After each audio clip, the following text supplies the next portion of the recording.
అప్పట్లో super star Krishna గారు చేసినటువంటి ఒక్క పని వల్ల మన టాలీవుడ్ లో ఒక స్టార్ హీరో పుట్టుకు వచ్చాడు అన్న సంగతి మీకు తెలుసా? ఆ హీరో కేవలం ఒక స్టార్ హీరోగా ఎదగడం మాత్రమే కాకుండా ఒక సక్సెస్ఫుల్ హీరోగా ఇప్పటికీ ఇండస్ట్రీని రూల్ చేస్తున్నాడు. ఇండస్ట్రీలో దూసుకుపోతున్నాడు. అలాగే ఆయన కెరియర్ లో ఎన్నో బిగ్గెస్ట్ బ్లాక్ బస్టర్స్ ని కూడా అందుకొని టాలీవుడ్ లోనే one of the biggest super stars లో ఒకడిగా నిలబడి సక్సెస్ఫుల్ గా ఇండస్ట్రీలో కొనసాగారు. ఇంకా కొనసాగుతూనే ఉన్నారు. ఆశ్చర్యంగా ఉందా? సూపర్ స్టార్ కృష్ణ గారి వల్ల ఒక స్టార్ హీరో తయారవ్వడం ఏంటి? అది మహేష్ బాబా లేక మరి ఇంకెవరైనా అన్న డౌట్ మీకు వస్తుందా? ఖచ్చితంగా మహేష్ బాబు అయితే మాత్రం కాదు. ఆ స్టార్ హీరో ఎవరో సూపర్ స్టార్ కృష్ణ ఆ స్టార్ హీరో పుట్టడానికి, అంటే ఆ హీరో స్టార్డమ్ ని అందుకోవడానికి, హీరోగా మారడానికి సూపర్ స్టార్ కృష్ణ గారు ఎలా కారణమయ్యారో ఈ రోజు ఆ విషయాల గురించే మనం చాలా ఇంట్రెస్టింగ్ గా డిస్కస్ చేసుకుందాం.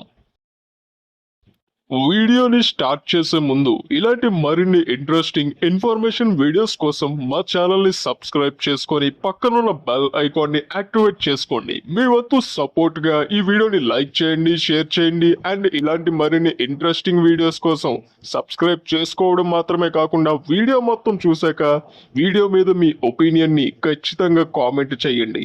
అలాగే సూపర్ స్టార్ కృష్ణ గారికి మీలో ఎంతమంది అభిమానులో, ఆయన సినిమాలలో మీకు బాగా ఇష్టమైన సినిమా ఏదో కూడా కామెంట్ చెయ్యండి. ముందుగా సూపర్ స్టార్ కృష్ణ గారు మన టాలీవుడ్ మీద చూపించినటువంటి ప్రభావం విషయానికి, ఆయన లేగసీ విషయానికి వస్తే, సూపర్ స్టార్ కృష్ణ గారు ఎర్లీ 60s లోనే హీరోగా మన టాలీవుడ్ లోకి ఎంటర్ అయ్యారు. సాక్షి సినిమాతో ఆయన టాలీవుడ్ లో మంచి హీరోగా గుర్తింపుని కూడా తెచ్చుకున్నారు. ఇక తర్వాత ఎన్నో సక్సెస్ఫుల్ మూవీస్ చేయగా గూఢాచారి 116 అనే సినిమా సూపర్ స్టార్ కృష్ణ గారికి స్టార్డమ్ ని తీసుకొచ్చినటువంటి సినిమాగా చరిత్రలో నిలిచిపోయింది. ఇక ఆ సినిమా మన తెలుగులో మొట్టమొదటి జేమ్స్ బాండ్ జోనర్ లో వచ్చినటువంటి సినిమాగా, అండ్ సూపర్ స్టార్ కృష్ణ గారికి స్టార్డమ్ తీసుకొచ్చినటువంటి సినిమాగా పేరు తెచ్చుకొని సూపర్ స్టార్ కృష్ణ అనే లెజెండ్ ని మన టాలీవుడ్ లో ఇంకా ఎత్తుకు తీసుకువెళ్ళడానికి ఉపయోగపడింది. ఈ సినిమాతో సూపర్ స్టార్ కృష్ణ గారికి ఆంధ్ర జేమ్స్ బాండ్ అనే బిరుదు కూడా ఇచ్చారు ఆయన అభిమానులు.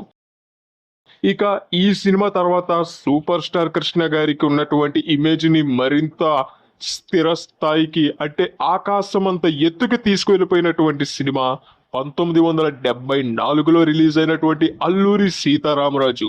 అప్పటి వరకు కల్పితమైన కథలతోనే ఆడియన్స్ కి పూనకాలు తెప్పించే హీరోలని తెలుగు ప్రేక్షకులు చూశారు. కానీ ఒక నిజ జీవిత ఆధారంగా తెరకెక్కినటువంటి సినిమాతో కూడా ప్రేక్షకులని ఇంతలా ప్రభావం చేయొచ్చా అన్న విషయాన్ని ప్రూవ్ చేసి చూపించారు అల్లూరి సీతారామరాజు సినిమాతో సూపర్ స్టార్ కృష్ణ గారు. ఇక అల్లూరి సీతారామరాజు సినిమా మన టాలీవుడ్ లోనే రిలీజ్ అయిన సమయంలో బిగ్గెస్ట్ ఇండస్ట్రీ హిట్ గా నిలవడం మాత్రమే కాకుండా 2 కోట్ల షేర్ వసూలు చేసిన మొట్టమొదటి తెలుగు సినిమాగా ఆల్ టైమ్ రికార్డ్స్ ని నెలకొల్పి సూపర్ స్టార్ కృష్ణ గారిని ప్రేక్షకుల దృష్టిలో, ముఖ్యంగా ఆయన అభిమానుల దృష్టిలో అయితే దేవుడిలా మార్చేసిందని చెప్పాలి. ఇక ఈ సినిమా తర్వాత ఆయనకు వచ్చినటువంటి మాస్ ఇమేజ్ మామూలుది కాదు. దానివల్ల అల్లూరి సీతారామరాజు సినిమాతోనే ఆయన చేసేటటువంటి ప్రతి సినిమాని కూడా పోల్చడం అనేది మొదలు పెట్టారు ప్రేక్షకులు అండ్ ఆయన ఫ్యాన్స్. ఆ ప్రభావం వల్ల వరుస పెట్టి ఎన్నో సినిమాలు బాక్స్ ఆఫీస్ దగ్గర ఫ్లాప్ అవుతూ వచ్చాయి అల్లూరి సీతారామరాజు ఇంపాక్ట్ వల్ల.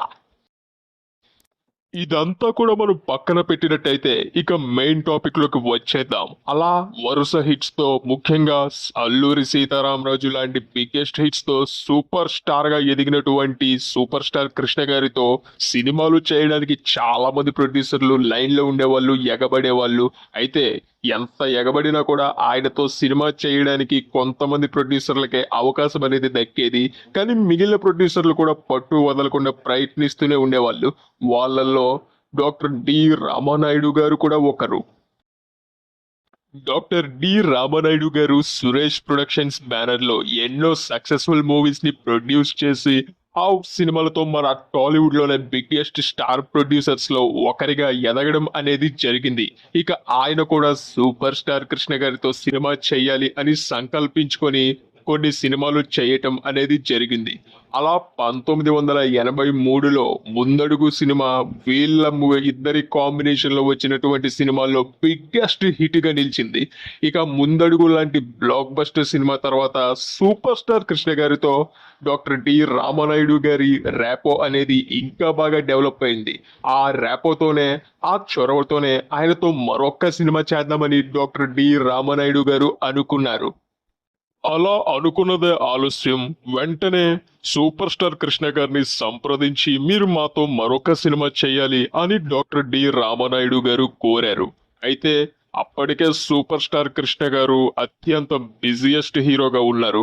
సో ఇప్పట్లో మీతో సినిమా చేయడం అనేది చాలా కష్టమండి అని ఆయన చెప్పినా కూడా డాక్టర్ డి రామనాయుడు గారు లేదండి, మీరు ఎలాగైనా సరే డేట్స్ అడ్జస్ట్ చేసి మాతో మంచి సినిమా చేయాల్సిందే, మేము బిగ్గెస్ట్ హిట్ కొట్టాల్సిందే అని ఆయన రిక్వెస్ట్ చేశారు. అయితే అప్పుడు సూపర్ స్టార్ కృష్ణ గారు సరదాగా ఒక మాట డాక్టర్ డి రామనాయుడు గారితో అన్నారు. అయితే ఆ సరదాగా అన్న ఒక్క మాటతోనే ఈ రోజు ఆ స్టార్ హీరో మన టాలీవుడ్ లోకి ఎంటర్ అయి సక్సెస్ఫుల్ హీరోగా ఎన్నో సినిమాలు చేయటం అనేది జరిగింది. అయితే ఆ హీరో గురించి మనం తెలుసుకోవడానికి ముందు సూపర్ స్టార్ కృష్ణ గారు అన్న మాట ఏంటో ఇప్పుడు మనం తెలుసుకుందాం. ఆయన డాక్టర్ డి రామనాయుడు గారితో చూడండి, మీరు నా స్టార్డమ్ ని చూసి మీరు నాతో ఉన్నటువంటి పరిచయాన్ని అండ్ మన ఇద్దరి మధ్య ఉన్నటువంటి అనుబంధాన్ని ఫ్రెండ్షిప్ ని బట్టి మీరు మీతో సినిమా చేయమని అడుగుతున్నారు, బాగానే ఉంది. కానీ ఒక్క విషయం ఆలోచించండి, నేను కాకుండా మీ ఇంట్లో మీకంటూ ఒక స్టార్ హీరో గనక ఉండుంటే మీరు అనుకున్నటువంటి కథలు మీకు సినిమా చేయాలనిపించినప్పుడల్లా, ఒక సేఫ్ ప్రాజెక్ట్ చేయాలనిపించినప్పుడల్లా మీరు ఆ హీరోతోనే తీసుకోవచ్చు. కానీ ఏం చేస్తాం, మీకంటూ ఒక హీరో ఎవరు లేరుగా అంటూ ఆయన చమత్కరించారు. అయితే సూపర్ స్టార్ కృష్ణ గారు జస్ట్ జోక్ చేసినప్పటికీ డాక్టర్ డి రామనాయుడు గారు మాత్రం ఆ విషయాన్ని చాలా సీరియస్ గా తీసుకున్నారు. అప్పుడు వెంటనే అమెరికాలో ఉన్నటువంటి తన చిన్న కొడుకు అయిన వెంకటేష్ గారిని చాలా ఫాస్ట్ గా హుటాహుటీన ఇండియాకి రమ్మని పిలిపించి హీరోకి కావాల్సిన అర్హతలన్నీ ఆయనకి రప్పించి లుక్స్ విషయంలో, యాక్టింగ్ విషయంలో, ఫైట్స్ విషయంలో, డాన్స్ విషయంలో ఇలా ఒక హీరోకి కావాల్సిన ట్రైనింగ్ మొత్తాన్ని చాలా స్పీడ్ అండ్ ఫాస్ట్ గా ఆయనకి ఇప్పించి, ఆయన డాడీ నాకు ఇంట్రెస్ట్ లేదు, నేను చెయ్యను, నన్ను వదిలేయండి అంటున్నా కూడా వినకుండా ఆయనని హీరోగా చేసే ప్రయత్నంలోకి దూకేశారు డాక్టర్ డి రామనాయుడు గారు. అప్పుడు వెంటనే కలియుగ పాండవులు అనే స్టోరీని వెంకటేష్ గారికి తగ్గట్టుగా డెవలప్ చేయించి వెంకటేష్ గారిని హీరోగా పెట్టి సినిమా తీయడం మొదలు పెట్టేశారు డాక్టర్ డి రామనాయుడు గారు. అప్పటికి సూపర్ స్టార్ కృష్ణ గారి కోసం అనుకున్న కథే ఈ కలియుగ పాండవులు. అయితే ఆయన ఈ రకంగా అనడంతో వెంటనే డాక్టర్ డి రామనాయుడు గారు ఈ విధంగా వెంకటేష్ గారిని తీసుకువచ్చి హీరోని చేయటం అనేది జరిగిపోయింది. ఈ రకంగా సూపర్ స్టార్ కృష్ణ గారు అప్పుడు జోక్ చేయడంతో ఆ జోక్ నుండి సీరియస్ గా తీసుకున్నటువంటి ఒక విషయం వల్ల వెంకటేష్ గారు మన టాలీవుడ్ లోకి హీరోగా ఎంటర్ అయ్యి ఆ తర్వాత ఎన్నో బ్లాక్ బస్టర్ హిట్స్ ని అందుకొని స్టార్ హీరోగా ఎదిగి ఈ రోజు ఇండస్ట్రీలో కొనసాగుతున్నారు. మరి దీనిపై మీ అభిప్రాయాన్ని కామెంట్ చేయండి. ఏదేమైనా సూపర్ స్టార్ కృష్ణ గారి పవర్ అలానే ఉంటుంది. మరి దీని మీద మీ అభిప్రాయం ఖచ్చితంగా కామెంట్ చేసి మా ఛానల్ ని సబ్స్క్రైబ్ చేసుకొని ఈ వీడియోని లైక్ చేయండి.